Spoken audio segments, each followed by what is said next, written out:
What's up, everybody? This is So Says Jay. Welcome to the Aussie Suns podcast. Top 3 podcast out there in Suns Nation. Absolutely. Tune in, subscribe, do whatever you do. As Chris Paul gets in, another wide open three. Suns. Pierre Cardin. Suns. Defers to Booker for the long range jump. Welcome, everybody, to Season 2, Episode 24 of the Aussie Suns Fans podcast. I am Gavin. I'm here, and we're finally all back after fucking 3 weeks. We are all back together. Boyd, Hamo, Nate, what's cracking, lads? I'm lucky to still be alive after our last catch-up. There seems to be a theme trending when you come to Brisbane. Yeah, you can't keep up with me, I noticed. Yep. I don't want Boyd, to how try you anymore. going? Yeah, good, mate. Good. When you're coming up again, Gav, I'm just really jealous, and I just want to hang. Well, bro. the positive is, as I explained to Nate, my Thursday up there went extremely well. So I've probably got 3 or 4 trips between now and June. Oh shit! All right, That'd now you're really creeping up on my ability to get leave passes from the missus. That's a Look, fucking. I'm not surprised. I'm not surprised you're just another one that can't keep up with me. Hamo, how you going, buddy? Mate, not doing too bad. Finally got some feeling back in my legs after that big trek the other week. So, What a doing pretty magnificent good. job you did, bud. Well done to both you and Jared. That was awesome. mate, could not have done it without Jared. The likes and so forth on the live streams that we did. I couldn't stay on live stream long enough because, I would have fell over. But, it was a big effort, mate. As Aussie Suns fans, we managed to raise $1,181, which is unreal. Awesome. Everyone that contributed to that page, that group was from the page or a close friend of someone from the page. So, it was really good. So, that's really good effort, guys. Really appreciate all your support. Well done, mate. That's sensational. And Nate and I did about 42 Ks in Ubers over 3 days while we're up there. So we know how you feel. We know how you feel. It was pretty hectic. On you, Jared. Let's go into the week wrap. This week, 4 games. A win against New Orleans, 131-115. Book 27 points. Aaron Holiday and JaVale McGee, 6 rebounds each. And Campaign and Book 8 assists. 129-112 win against Houston. Book 36 points. Torrey Craig, 14 rebounds and also didn't miss a shot for that game. And Campaign, 11 assists. Chicago, 129-102 win. Going to be pretty tough to wrap this one up because I didn't see much of it. Book 28 points, 8 and 12 rebounds. Campaign, 7 assists. And, of course, today against the Kings, 127-124 overtime win. Book 31 points, 8 and Torrey 10 rebounds, and Aaron Holiday 7 assists. How'd you see the week, mate? Look, I was pretty happy with the week, to be honest, especially the game against Chicago there. I managed to snag a nice multi, so that was good. It's really good to see us coming together as a team. We can see in the pre-warm-ups and all the videos and stuff that CP3 looks like he's coming back anytime soon, but he's just taking his time. Not far away. Not far away, but he's taking his time, and that's fine. I think there's 9, possibly 10 games left in the regular season, which we'll get into later. It's really exciting to see what we're doing. A lot of the bench players, especially in the games like the blowouts, they're getting a lot of time, which is great. They're balling out still. I'm really happy with where we're at. Fabulous. Boyd, what were your thoughts? My thoughts are we got to see a lot of different rotations, and it just feels like whatever the fucking basketball gods throw at us, we are fucking answering, man. And we're just so resilient. Our bench is so deep. We've got fucking we got players. People were starting to wonder why we ever traded Sticks for Torrey. People were saying, fucking hell, Shamit's getting paid fucking 10 million a year or 40 million over 4 years. And they're really, really, everyone's fucking spilling their fucking beans, right? And we've got this awesome record. But this week, when our numbers are down, these guys have proved that they are who we paid for, and they are who we traded for. And I think that's it's good for the confidence of our guys on the bench, and it's good for the team as a whole, I think. So yeah, unfucking believable. I could go on and on, but I won't. I'll keep it short and sharp. You're on mute, Gav. That'll be the first time this season that you've kept it fucking short and sharp. But just a heads up for everybody out there, Boyd's finally joined us in the COVID club. That's probably why he's a little bit nasally. I'm just a little bit nasally anyway because I'm an annoying prick. Me too. Nate, he came up with his point. They've thrown everything at us, including some pricks in black and white today. But how'd you see the week? All right, let's start with the Chicago game because the guys that got together in Brisbane, it was a good time. It was such a blowout by the third quarter that the guy, the manager, turned the audio off of the Suns game, even knowing full well all six of us were there, screaming and being loud, and switched it over to the Bombers Geelong game. I hopefully, because he wasn't being rude and he actually saw the score and gone, they're done. So that was kind of cool. Today's game was painful. But just a couple of things I want to reference. The pods we've had in the past where we've spoke about, do we have all the right chips? Are all the right pieces there? And eventually the conclusion was, look, all the pieces are there. All the pieces are right. Everyone just needs to be healthy and do what they're hired to do. And I think today's game, with the rotations being stretched, with three of the starters being fouled out or missing a three, and then having three players foul out, with Book making the nailer to tie it up, and then Shamit doing what he did. I think all the pieces now are showing us individually they're set. So now we just need to get them healthy to the playoffs, and I think we're going to see an absolute magic team flying through. Hell yeah, man. Hell yeah. Absolutely. One extra point I did want to bring up too, because it was on last week's pod, we were talking about DA going for 20 and 20. And to reference, I think you and Trev had the same opinion, Boyd. It's don't give a shit. Don't care if it doesn't happen. We just keep getting these W's, and that's all that matters. I think, was it Doris, the female commentator on today's game? Doris, she's fucking annoying. She made a comment, whoever it was, I'm pretty sure it was, but she made a comment on Sabonis saying that was coming off a 30 and 20 game. I'm like, oh, that'd be nice. But then I thought about the comments you made in the pod last week, Boyd, saying I don't care as long as we get the W's. They're not getting the W's. So they've got a 30 and 20 guy and they're not getting the wins. So that just sort of made me sit back and go, to reiterate the point I just made, everything's clicking. Yeah. It's a full Beautiful thing. Can I just look, I think if you look at the week, the New Orleans game was a cruise. Won it pretty easy. The Houston game was a cruise. We won it pretty easy. The Chicago game was a cruise. We won it pretty easy. Today's game was probably the most important, and it's funny. I'm going to say, yes, people, I am going to say that today's game against Sacramento was the most important game of the week. But there's a reason I'm going to say that. Today displayed just how fucking deep this team is, because we did this today without Campaign, without Chris Paul, without Cameron Johnson. And I'm not even going to count the other guys who are injured, but DA fouled out halfway through the last quarter. Devin Booker fouled out during overtime while we were still behind in the game, and JaVale McGee fouled out in the game right at the end of the game, and this side still managed to pull out a win. Now Everything against us. Everything. Including those black and white bastards. Including those... Today was a perfect example of the depth of this side and why the Phoenix Suns are absolute, and sorry, Espo, but the Phoenix Suns are absolutely the best fucking side in the NBA. And today proved why.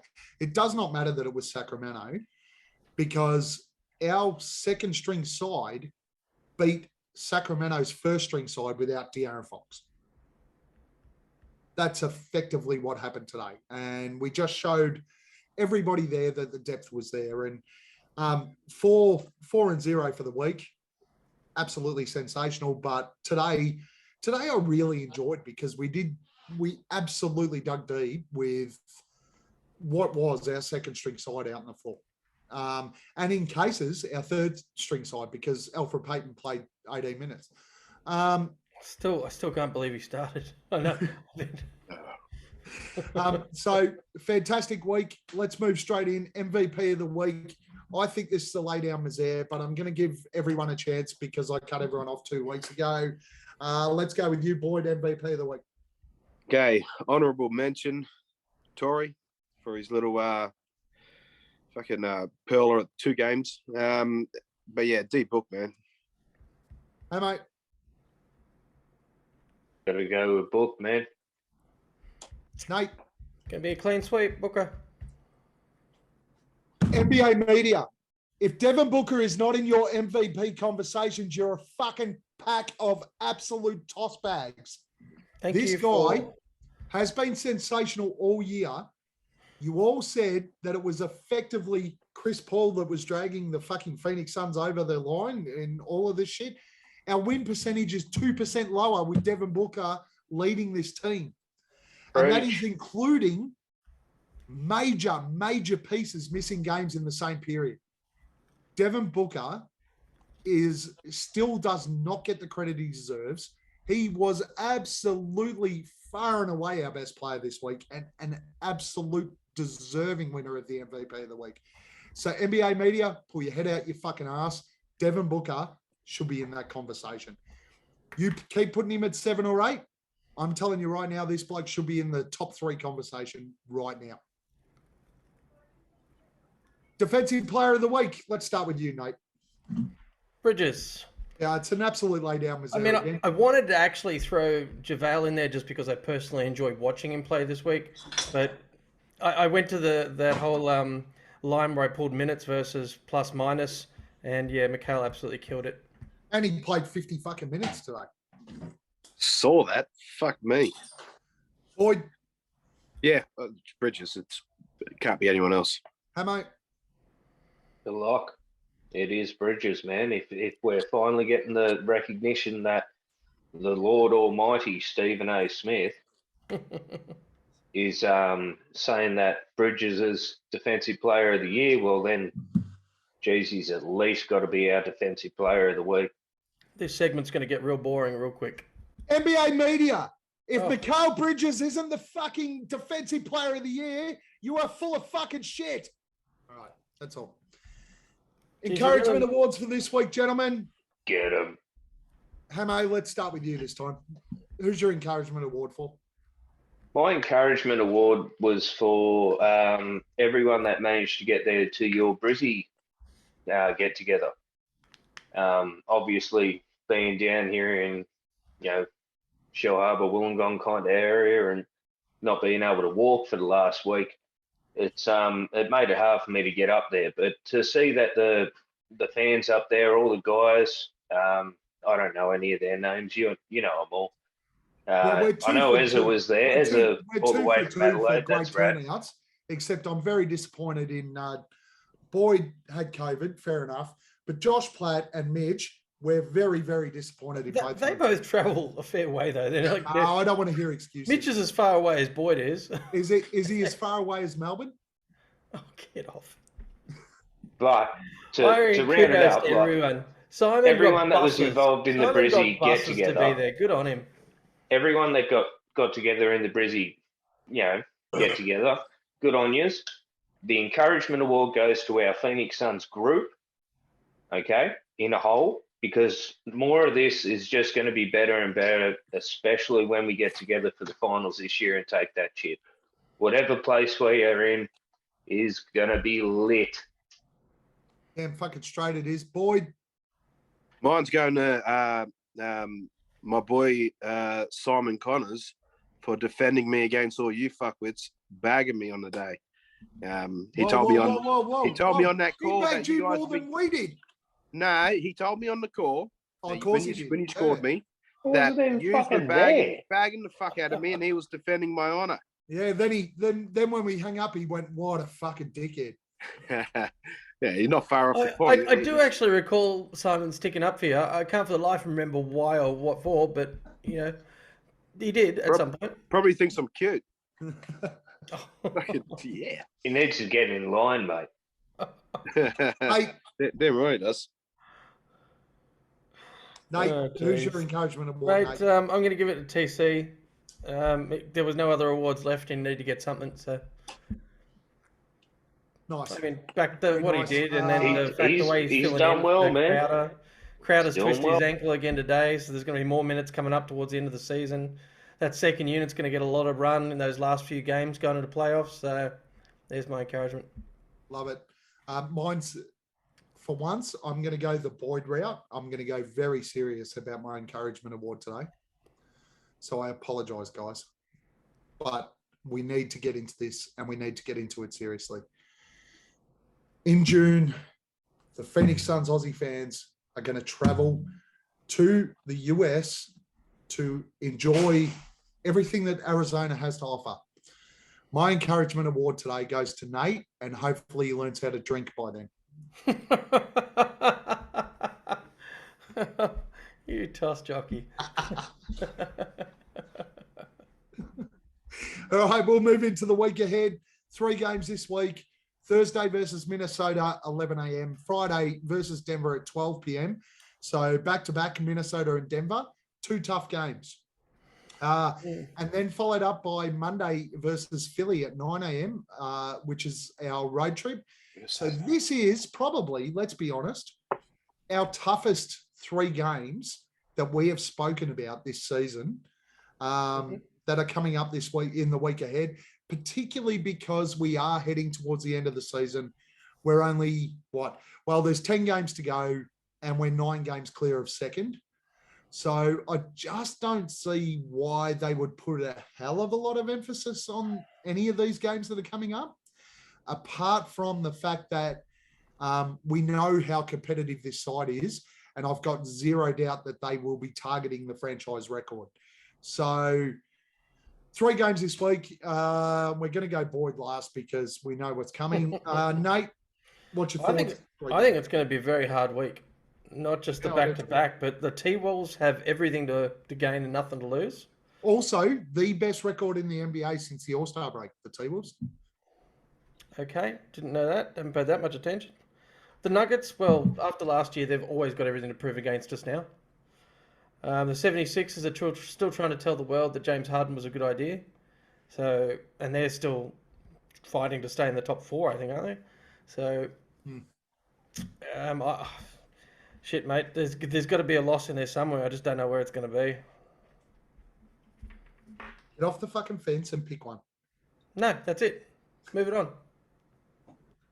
You upset that I said you couldn't drink? Jesus.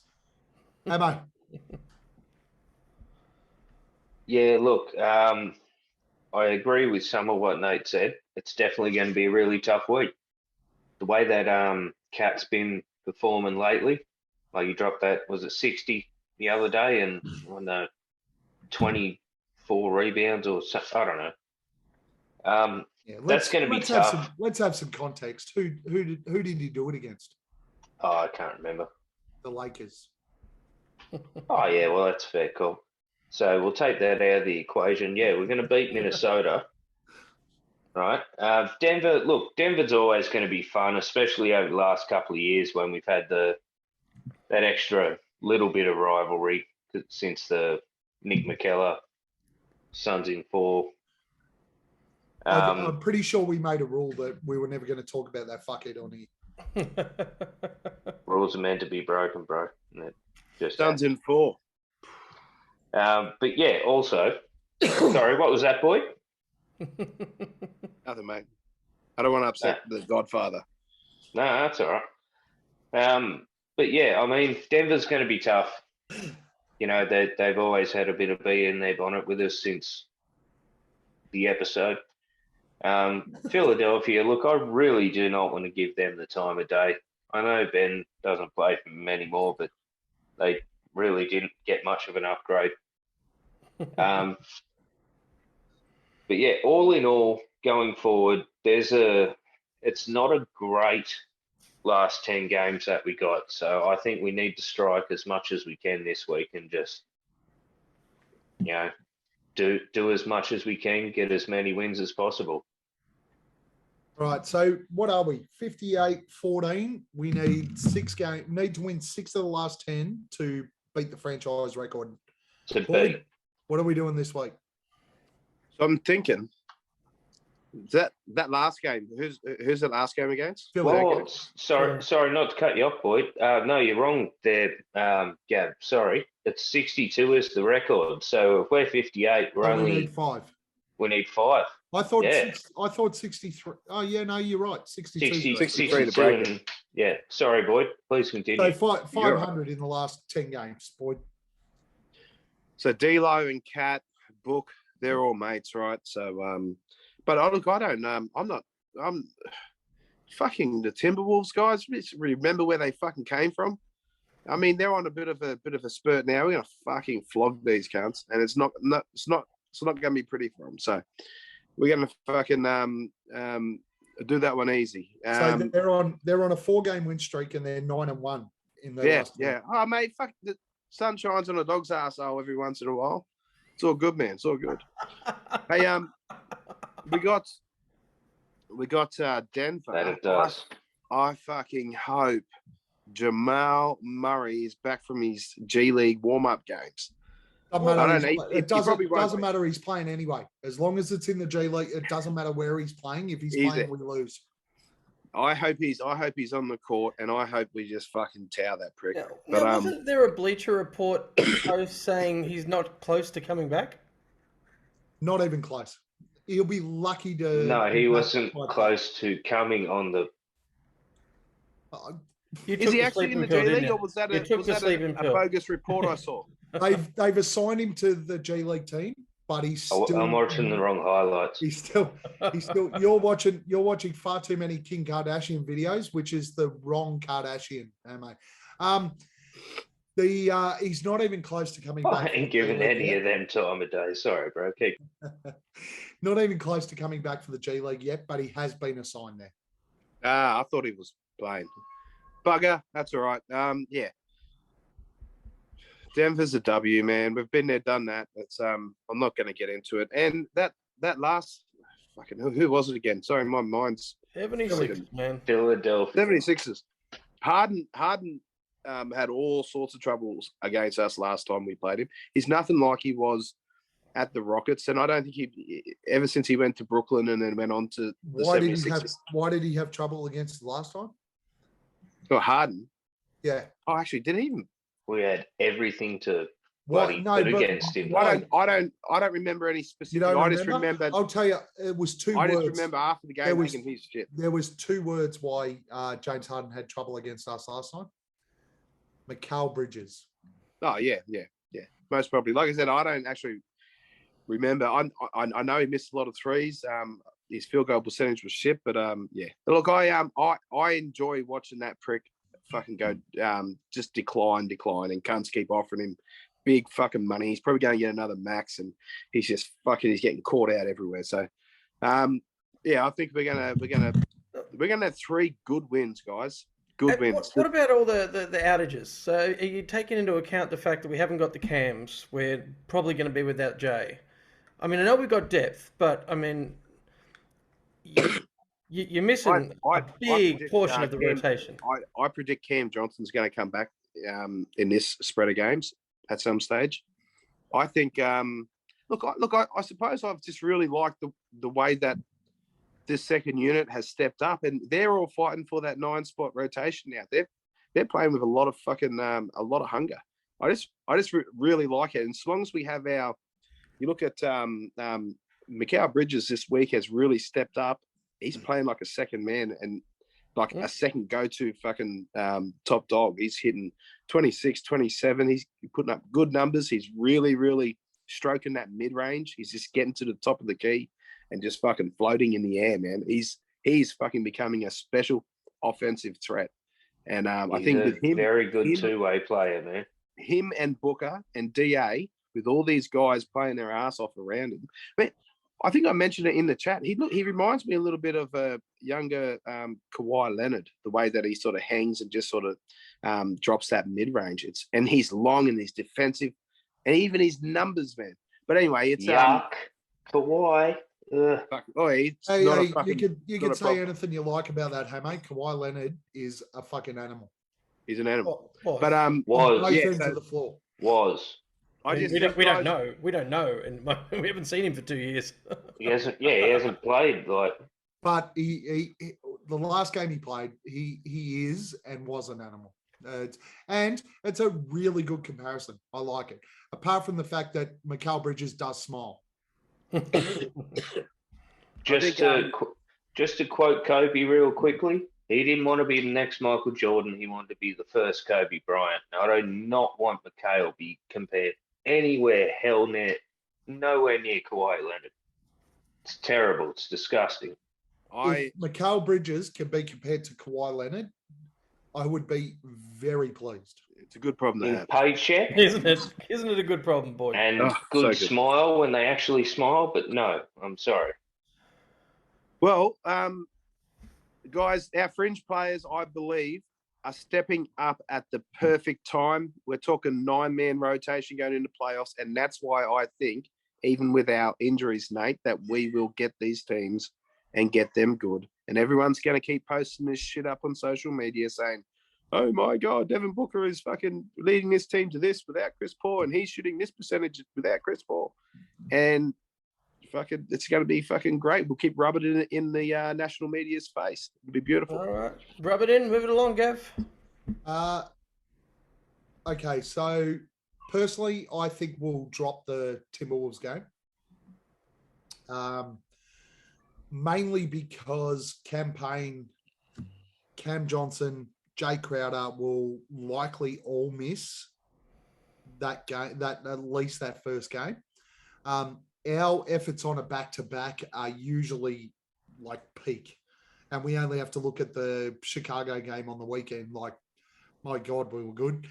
So we do have a rivalry running with Denver. So I think we'll drop Minnesota, win Denver on the second day of a back-to-back. And when we travel to the East, this side really likes to make a statement against sides that are considered contenders in the East, I suppose. So I think we'll win the Philly game as well. But I think we'll go 2-1 this week, and we'll probably drop to Minnesota. Just only based on depth. I'm not even going to give you any shit, Gav, because Nate didn't even fucking put his picks in. What a cock. That's true. Okay, so we're basically Boyd is clean sweep this week. Hamo is a clean sweep, Hamo, or? No, I actually think we'll probably lose the Nuggets game. Okay. And Nate, no one knows because he won't put picks. 2-1. I was 2-1. I just didn't want to place them. Didn't know which one. All right, thumbs up, thumbs down. These ones are pretty straightforward this week. We got 4 of them. I still love thumbs up, thumbs down. We can have a bit of a discussion after each of them. Nate, you're going to write them down? Yep. Want me to read them? You read them? I'll write Excellent. All right. Number 1, Devin Booker should be in the MVP discussion right now. Boyd? Thumbs up. Hamo? Thumbs up. Nate? Up. And I'm a thumbs up. Mikal Bridges is the defensive player of the year. Boyd? Yeah, you're asking if I think he is or will he be? Mikal Bridges is the defensive player of the year. No, thumbs up. No, thumbs down. Okay. Hey, mate. Thumbs down. Nate. I'm thumbs up. And I am also thumbs up. Landry Shamet has officially remembered how to be a sniper. Boyd. Thumbs down. Emma. Thumbs all the way fucking down. Oh, Nate. Wow. I am up. Thumbs up. I am absolutely fucking up. This is a lot better than I thought it was going to be. Last question. When this side breaks the franchise record for wins, which they will officially be the greatest Suns team of all time. Boy, Thumbs up. Hamo, Thumbs fucking up, baby. Nate, Thumbs down. and I am thumbs up. But I'm going to use a fucking little side piece here, like I like to do, because Nate loves when I do it. All right, let's go back to question one. Devin Booker should be in the MVP discussion. I think we're all thumbs up. Boyd, 30. Let's go 15 seconds. Why should he be in the MVP discussion? 15 seconds, go.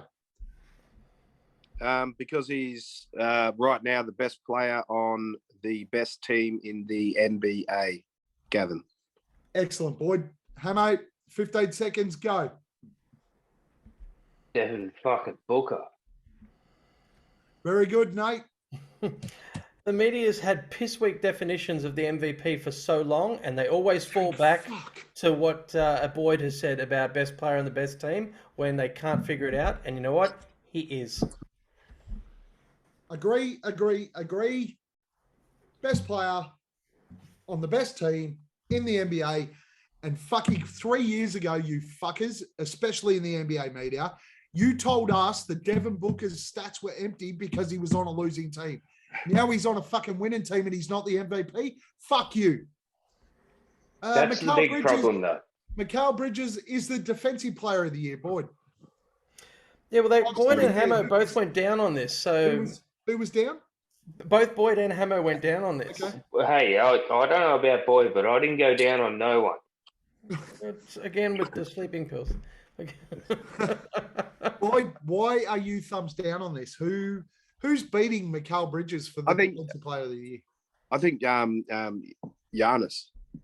I just the Better fact defender? that he's a more versatile defender, which is really hard to say. He defends 1 right through to 5, where Mikal does it 1 to 4. Well, you're fucking kidding yourself. I've got to wait for a rebuttal. Yeah, his counting stats are better. But this is again, I think I don't know why I fucking went thumbs down. I think I know why you went thumbs down. Don't doubt yourself, man. Keep going. You're on a roll. I think you went thumbs down because you want him to be, but you don't believe they will vote him to be. You don't trust the media. Yes. I believe he is. I believe Mikal Bridges does. Look, it's really hard to speak to, because as we know, he does so many things off the ball which isn't tracked, all right? Because we see it every single game, and then we look at these box scores from these other teams with Giannis getting fucking 6 blocks here and he's guarding point guards and the most centers. overrated fucking stat in the history of the fucking world. No, it's just one of them. They're all good. All right, hey mate, why were you thumbs down? Look, I'm going to take on Boyd's first half of his statement here, but I think it's more of a fear-based thing. You know what I mean? And once again, I love our dynamic of our group here. We all talk about different areas of it, but for me, it's like it was always the old saying, like, would you want to fight me or would you want to fight Mike Tyson? Do you want to go up against Mikal Bridges or do you want to go up against Giannis? And I think a fear of failure plays in a lot to that. And I think that Giannis is the better defensive player of the year winner. I would fight because of that. and Mike Tyson. He'd probably let you. You have to pat his tiger first.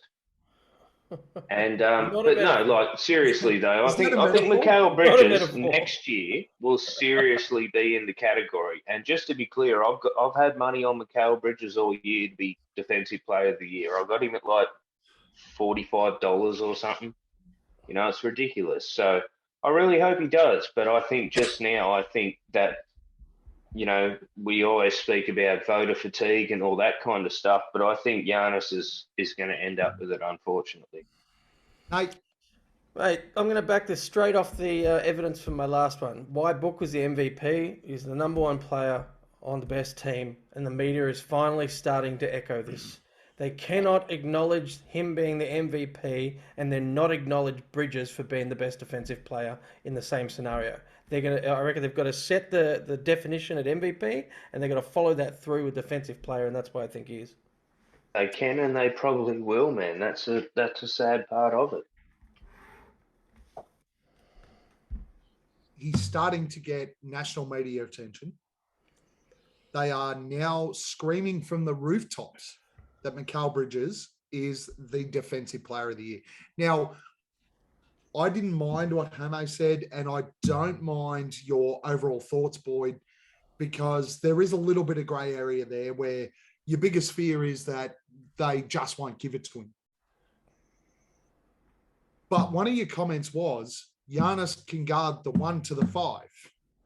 Yeah. And Mikal can only do 1 to the 4. I will absolutely 100% fucking disagree with that until somebody fucking hits me in the head with a baseball bat. And you can, but you'd still be wrong. Giannis can guard from I've the 3 been drinking to with the you, Gav. 5. It's not going to take long. Giannis can guard from the 3 to the 5.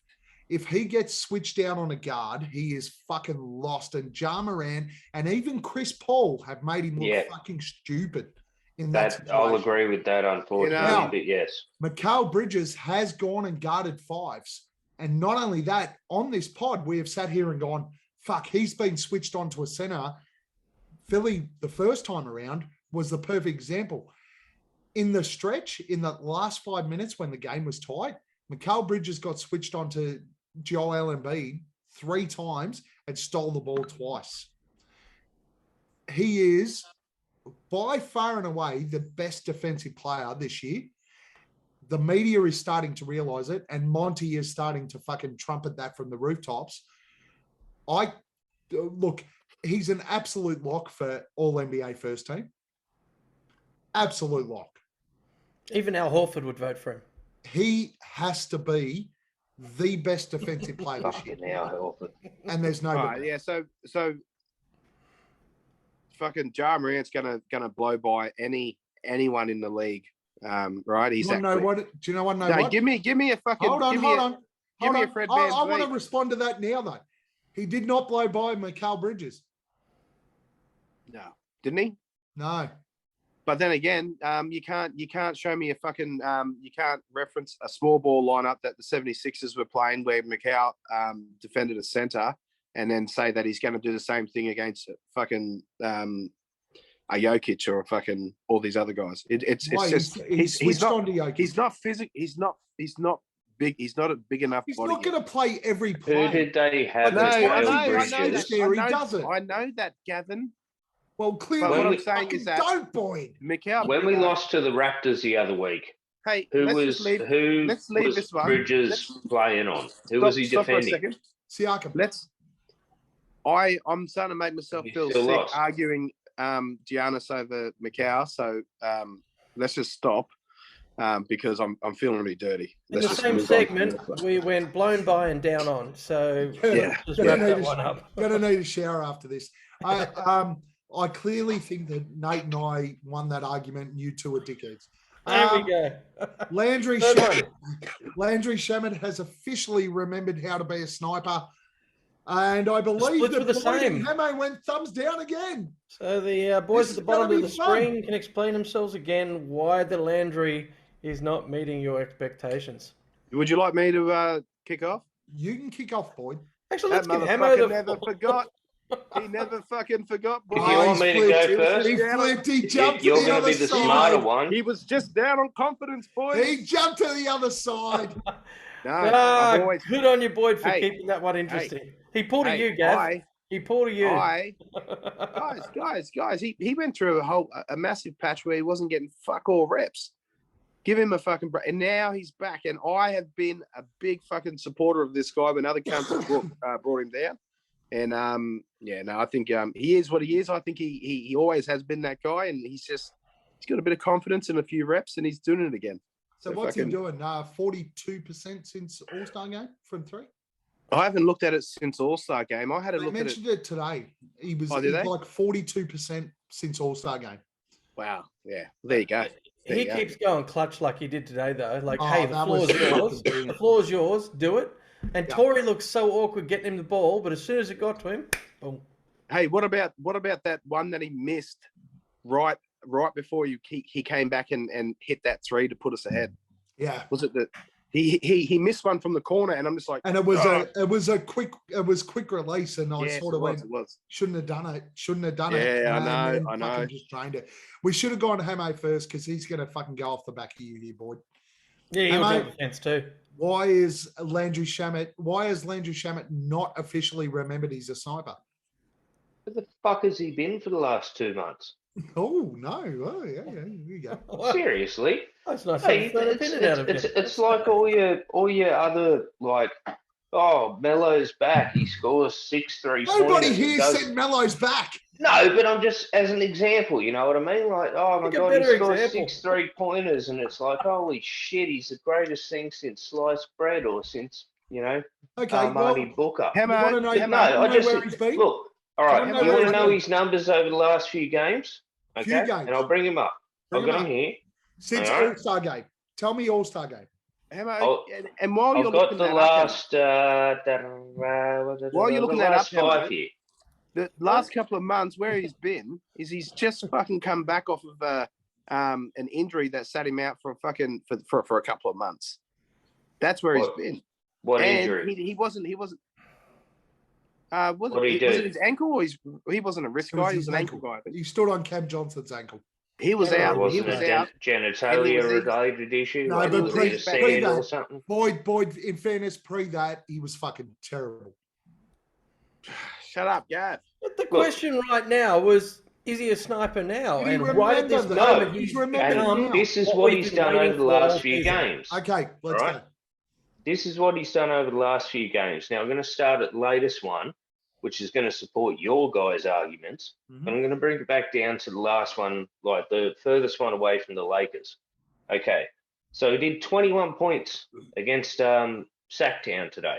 Yep. Good effort. 3-point wise. Tell me. Read out the minutes. Stats. Minutes was 31. Right. And his stats, his 3-point percentage? 55.6. All right, next. Okay, against Chi-Town. Played 27 minutes, 50% 3-pointers, scored 14 points. Versus Houston, 15 minutes, 3-point percentage was 50%, he scored 7 points.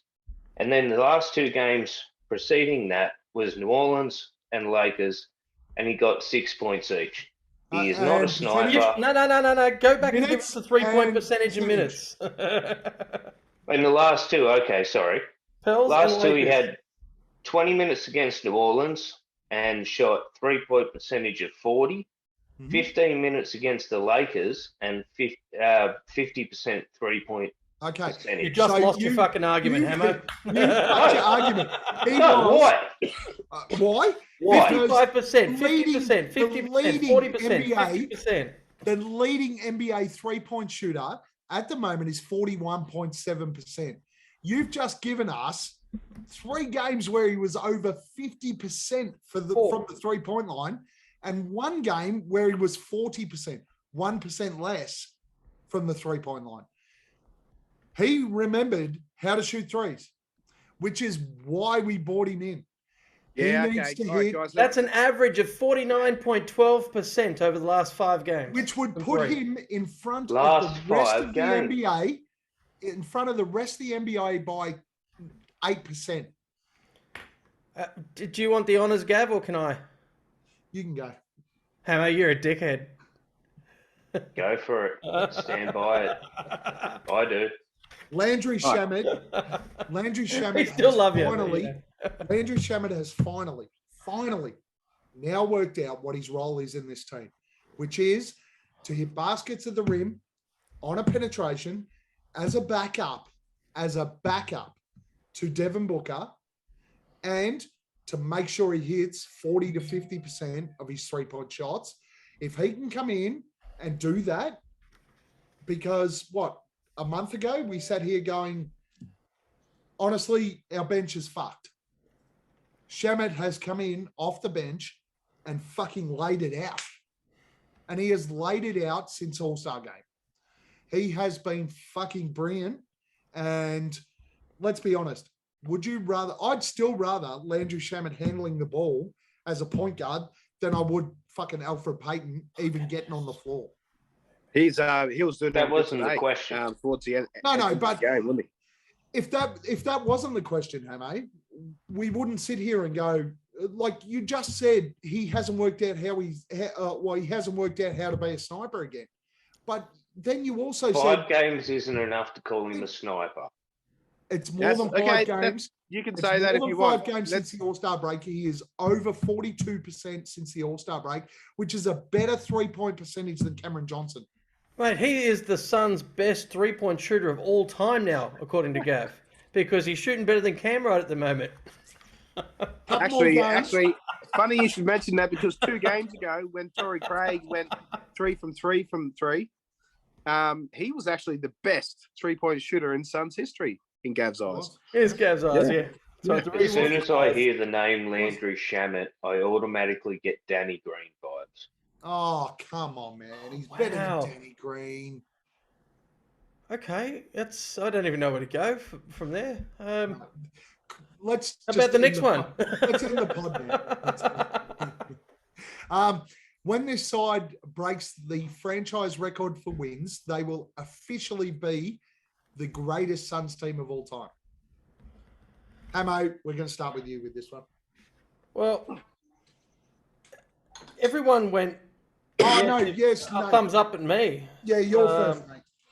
So, I'm apparently the dickhead on this row.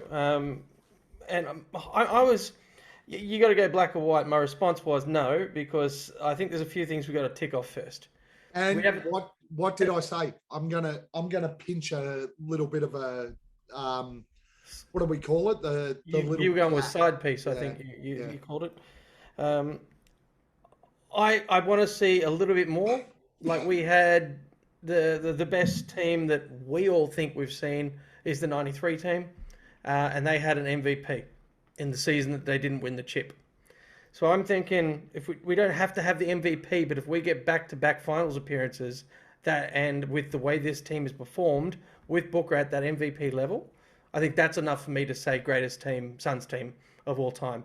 As it stands right now, just ending the regular season, I don't think the record is enough to say greatest ever, because what a loss if we didn't get to the end. So yeah. So basically for you, it's another finals appearance. Yeah, but I mean, look, if Book turns around and got the MVP all of a sudden, I know that's not what the media's saying is going to happen, but that would even then say, you know what, we've matched a season in the past. Well, the NBA don't want Phoenix having an MVP in this team. Oh, clearly. But they don't. They don't. And I think I read something today, can't remember who said it, might have been Kendrick Perkins. The comment was, the NBA don't want Phoenix winning an MVP or a defensive player of the year or a coach of the year or whatever, but they should, because, no, it was Espo. So he's a Suns fan, which makes it harder. But he said they should because the Phoenix Suns play the game the way the game should be played. And they should be promoting this team. But they're just not. Don't discount Big Perk being a Suns fan, though. No, he loves He's been very supportive of us all season. He has. He's not as good as JJ Redick yet, though. I know. Who is the greatest. We should have given him a little contract. JJ Redick is the greatest exponent of NBA media currently going around. And I should have put that in as a thumbs up, thumbs down. But anyway. Hamo, rebuttal comments for Nate? Not particularly, man. I mean, it's thrown around too much who the greatest player, who the greatest team is, all this kind of stuff. If we've got a better record, I think by definition, we're the best team. That's it. Perspective. Who are they Point. playing against? All Yeah, right, so I think here's what I think. A little bit of this is the fact that I've been a fan for so long, and we've been so bad leading up to this time, and now we're so fucking good, and we're about to break that record, similar to what Hemo was saying. But the one key thing that I do see is that the defense of this squad, I believe, is better than all previous, and I also believe you see Nash getting taken out by Horry, and we're thwarted, and then you see this season the point guard gets taken out, and we're fucking humming along.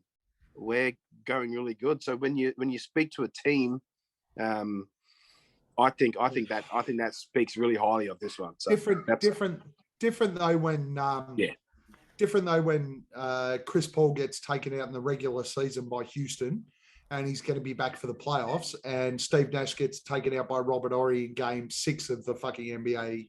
It is different. Western It is Conference different. Finals. It is different, but we just didn't have Steve Nash taken out as well, did we? We've had multiple other guys taking doubled down on this a couple of times in Game 6 of the NBA Finals, dude, or the Western Conference Finals. Different, way different.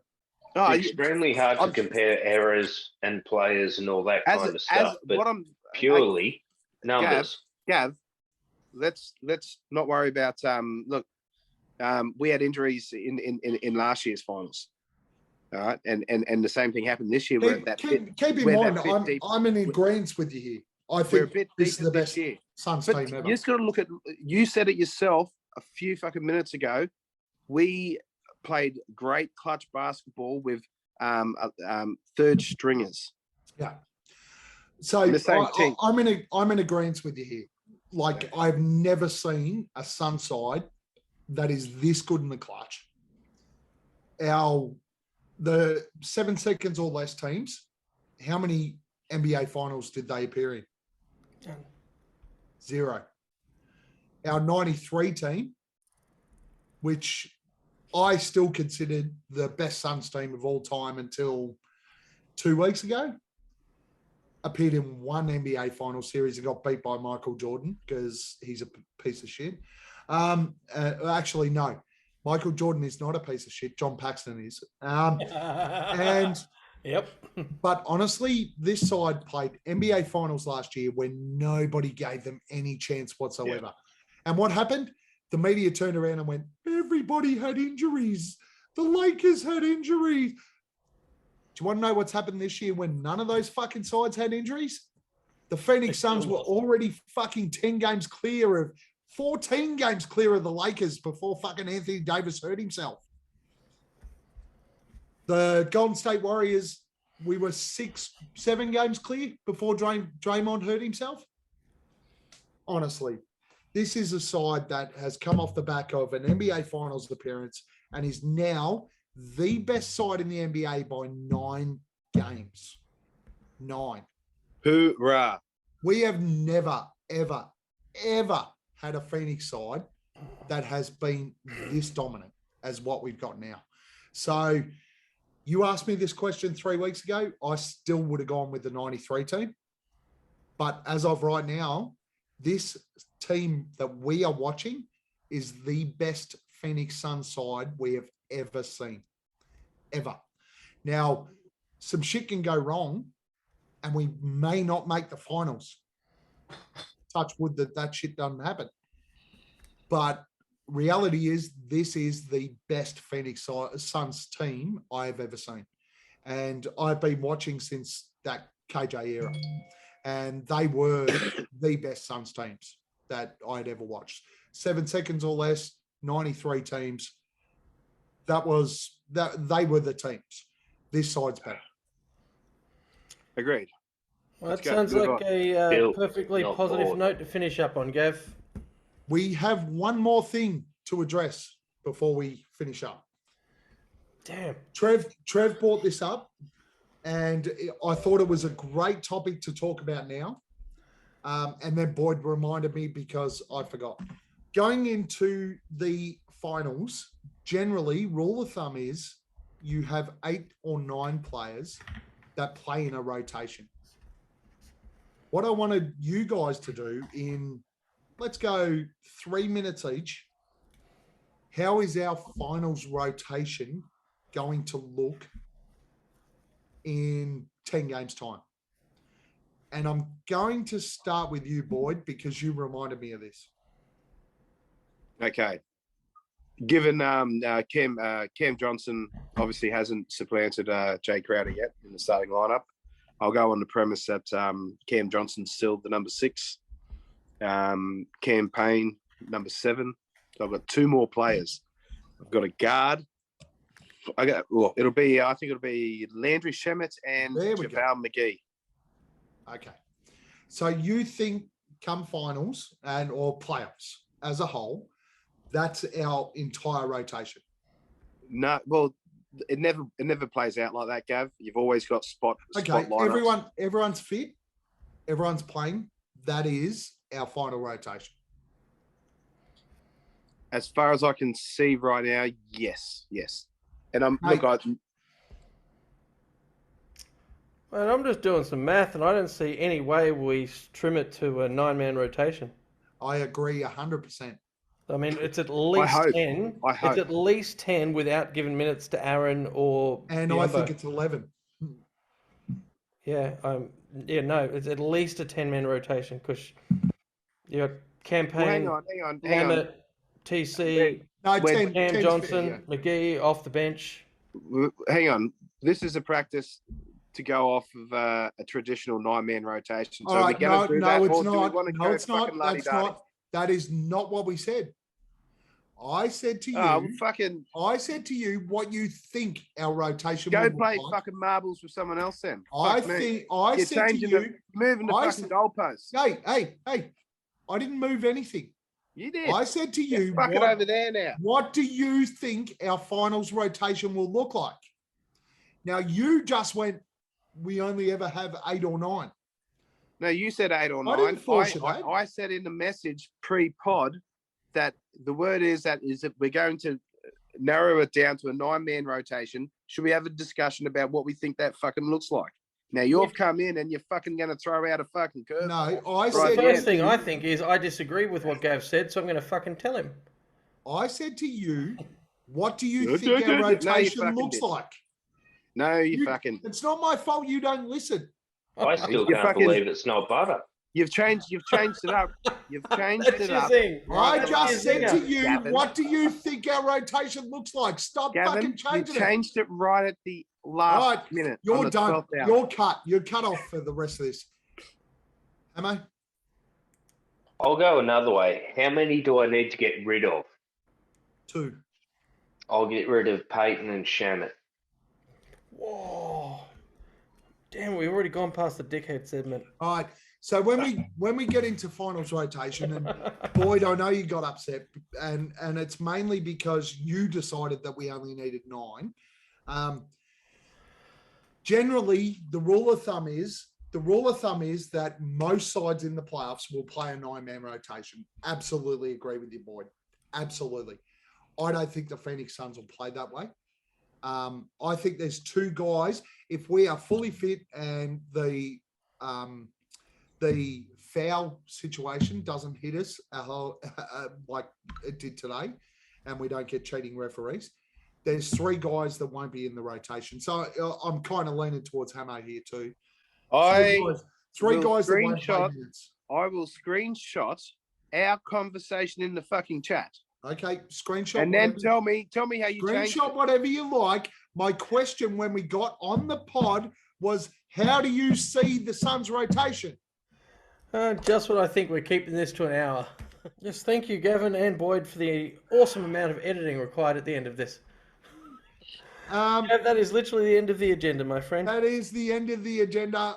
We'll wrap it up right now. It's very late. No, it's not. We haven't been that bad. Boyd's gonna fucking spin his fucking iPhone around because nobody threw up this week while watching the fucking the pod.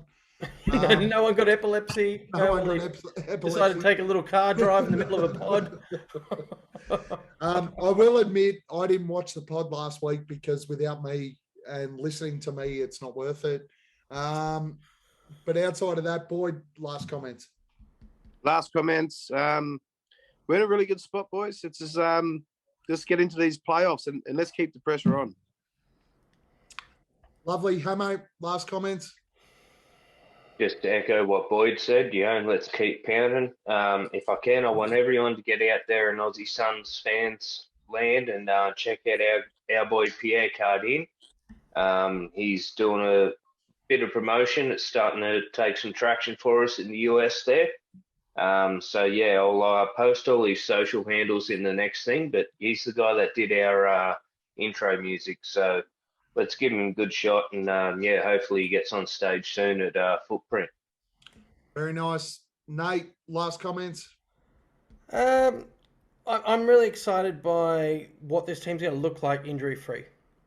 I think we've got a good opportunity now to manage everything to go into the playoffs set to just go on a tear. And I'm really excited to see how that looks, which might lead to not as exciting basketball for the next so many games, but... Very good. I'm going to add an element here because a lot of our fans who watch the show are from Twitter, which I know Nate loves. It's his favorite. Follow me at Guesswork Gav.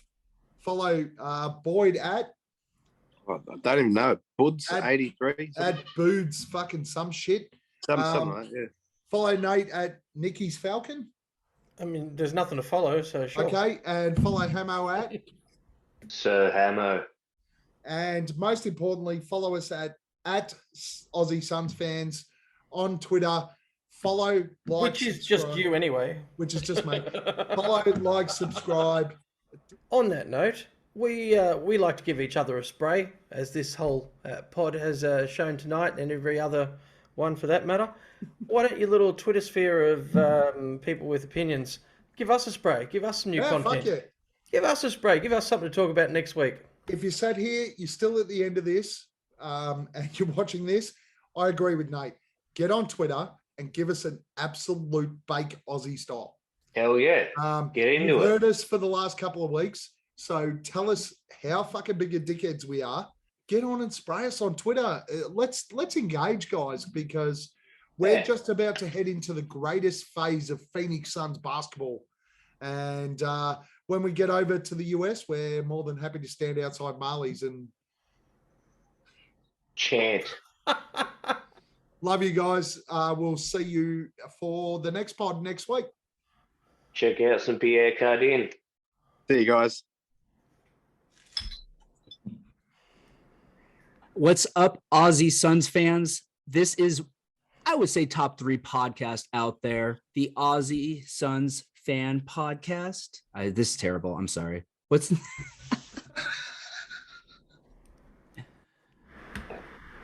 going to be a good time. Was that good? See, we don't need thumbs up, thumbs down to have a fucking argument.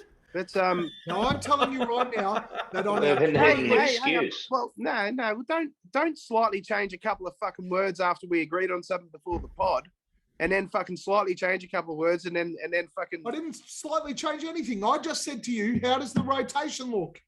Gavin, you fucking did. So Wasn't you I don't supposed to be think- the angry one? You I don't don't think come understand it. finals that's not going to change. I'm telling you right now, my opinion is there is one. We don't know what's going to happen with the Ish thing. Probably should have been announced by now. So I think from a two-way perspective, Ish isn't going to play finals. He's not going to. The NBA is not changing those rules.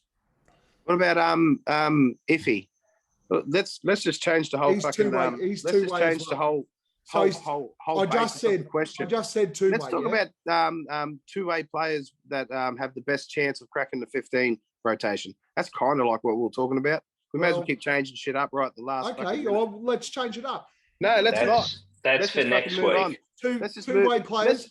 Let's Two-way just move players. on. Shut the fuck up, Let's Leah. just move on. You had your shit. It's my turn. Thank you, Gavin.